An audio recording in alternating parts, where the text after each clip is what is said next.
I'm Rick Bennett. I grew up in eastern North Carolina. My mom would gather the kids together and we'd walk along the Neuse River collecting fossils. We'd tramp through the woods and explore abandoned houses. That's where I grew to love nature and the outdoors. I'm going to talk about using lights and darks to create volume and dimension in a painting. Light comes from a source and travels in a line. Because of this, any object directly in line with those beams are illuminated on one side, while the opposite side is in shadow. Something else happens too. The surface behind that object appears as a dark silhouette known as a cast shadow. So in this photograph of horseshoe form, the light comes in a direct line and comes down like this. You got a cast shadow here. The far side is lit and the back side is in shadow. The cast shadows contain three separate pieces of information. It talks about the angle of the light. It also talks about the shape of the object that's casting the light. You can see here the trunks and the branches and the shadow of the trees down here that talks about that object. And another thing it does, it talks about the topography of the surface where the shadow is cast. You can see on this side, the shadow comes up and down and ripples with the roadway and as the grasses come up and lift. The same thing is going on in this photograph of a rusty lock. This is a corrugated steel building, and look at the shadow here as it comes up and comes down and describes this undulation of the corrugated steel building. And we're going to talk later about texture, and this really shows the deep pits and the shadows in there that talk about the texture of the lock.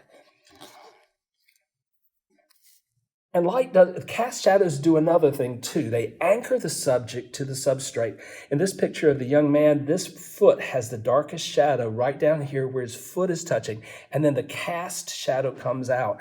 Notice that you can see into the shadows. Shadows generally are not black. They're just a darker shade of whatever they're falling across. Look on this side. Just where his toe is touching over here, it's grounded. This side of the foot is lifted up just the least little bit, and that talks about the motion that's going on.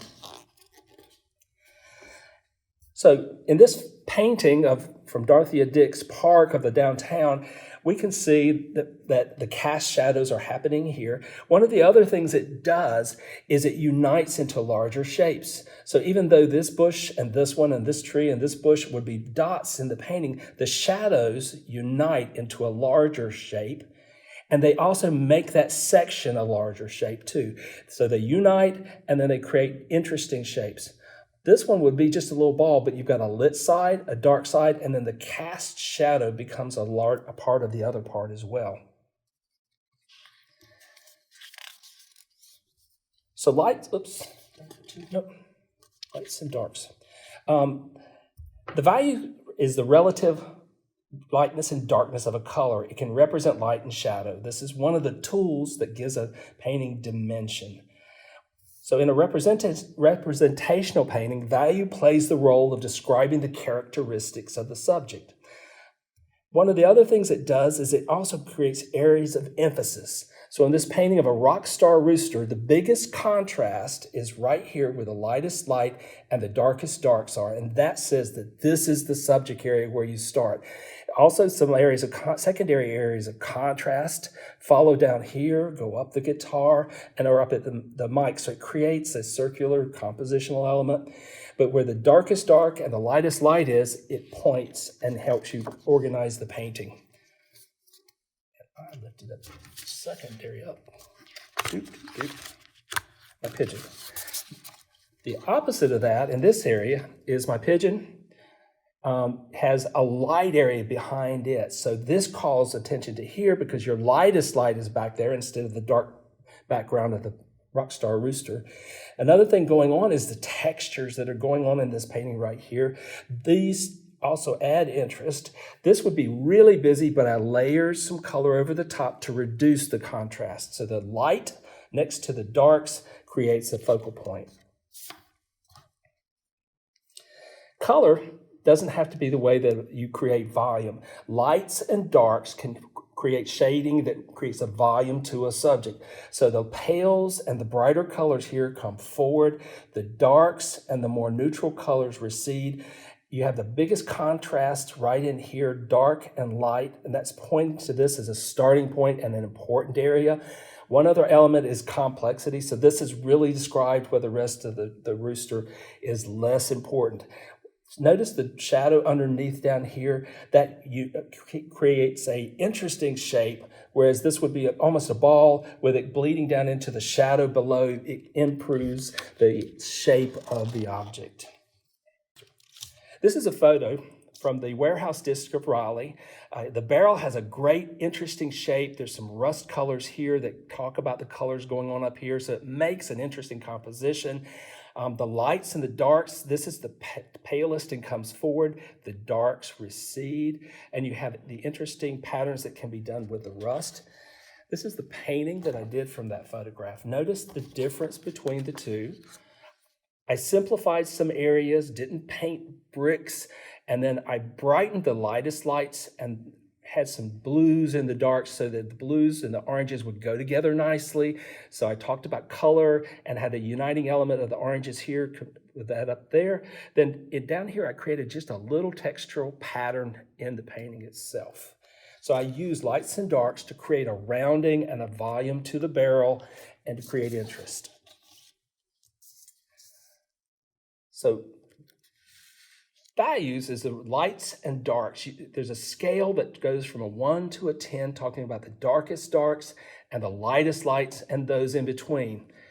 If you just use medium values in a painting, it's going to look very flat and it's not going to add to the interest. So using darks in the painting as well as pales is going to give you contrast to draw attention, and it's also going to allow you to talk about volume. So we talked about lights traveling in a straight line. You're going to have an area where it's going to be the hottest light, and as this subject curves around away from the source of the light, there's a gradient from pales to mediums to darks on any subject, whether it's the human face or a bush or a tree. This is going to happen, and it's going to allow you to give volume to the illusion of volume in your painting to the object. The lightest light is going to be on the side toward the light source. The darkest dark is going to be the opposite side. Now, you'll notice that at the edge, there tends to be some reflected light. So the very edges of an object, as it curves away from where you're standing, will have just a little bit of reflected light into it. And that's going to happen on the underside of a nose, or it's going to happen on a tree or whatever. Notice the cast shadow is going to also give you the direction the light's coming from. The darkest dark in the cast shadow is going to be where the object touches. So when we get to work, if you're working with faces, the same thing is going to happen with a different shape than just a ball. As the nose rounds around, it's going to have a gradient as it gradually goes back. The darkest dark is going to be the nostrils because they're tunnels and nothing is reflecting back out. You're going to get a second darker area on a face because the highlight is going to be on the bridge of the nose. The eye recedes and the forehead is coming out, so your deepest shadow on the other areas of the face is going to be on the shadowed side of the nose. So obviously the light is coming from this direction. You've got a cast shadow down here. You've got a rounding around that talks about the shape of the nose, and then you've got some reflected light coming up from your lip in the nostrils. So when you're looking at painting an object, look where the lights are and look close in for detail. Light creates texture in a painting. The areas that are pits become darker. The highlights are gleaming on the areas coming towards you. It's a very interesting way to look at a painting. So this is a photograph of Ron 30 years ago. And you'll notice that this is going on. The rounding around is happening here. There's a cast shadow on this side. The nostrils are the darkest. This is the reference I used to paint a painting. I took liberties with the painting. I wanted to talk about the personality and tell a story. I liked the texture that was going on as it runs down here, and I accentuated that. There's marks that are talking about energy. But I used the light to describe the face and create volume.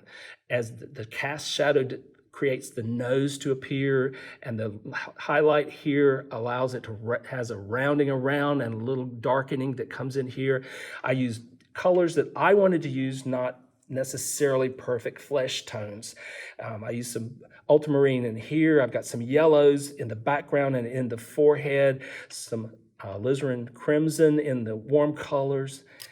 One of the things you can do when you're starting to work on a subject is to come in close. I got a piece of paper with just a cutout here, and you can see that the detail that's going on right there. You're not worrying about painting a face, and how do I paint a face? You're looking at a shape where the mouth comes down, and it's a teardrop shape right there. You can see how this arc comes down. There's a shadow there. You can see the highlight here. So this is a good tool to teach you how to look at a photograph or a person and see just small areas to decide how you draw this line, how you put in that value. One of the other things that you can look at is your palette that you're going to use is going to tell part of the story. So this is a very active palette. It's got brighter colors and stark contrasts, the blues, and it's very dynamic. I might look at this and say I looked a little disturbed. I don't know. It tells a story. This is a quieter palette that I've used. It's very pale. It's got blues and pale pinks. It's atmospheric. There's some granulation that I created going across here. There's some layering of colors on colors. But notice the same things we talked about. This, as he nose rounds around, you've got a gradient that occurs. The darks of the nostrils, the drop shadow that's on this side, some detailing that creates the face, but also allowing just some abstract qualities to happen. I came in with some alizarin on this side just to warm, and I separated parts by color just to add to it. There's a lost edge right in here almost, but just slight difference between the pinks and the blues is going to keep that jaw still recognizable. So we've talked about using directional light to create lights and darks. Pale values will come forward and darks will recede. Lights and darks can talk about texture, volume, and describe the surface. Shadows can connect shapes, anchor a subject, and emphasize the contrast. I hope this helps you create dimension and volume in your paintings.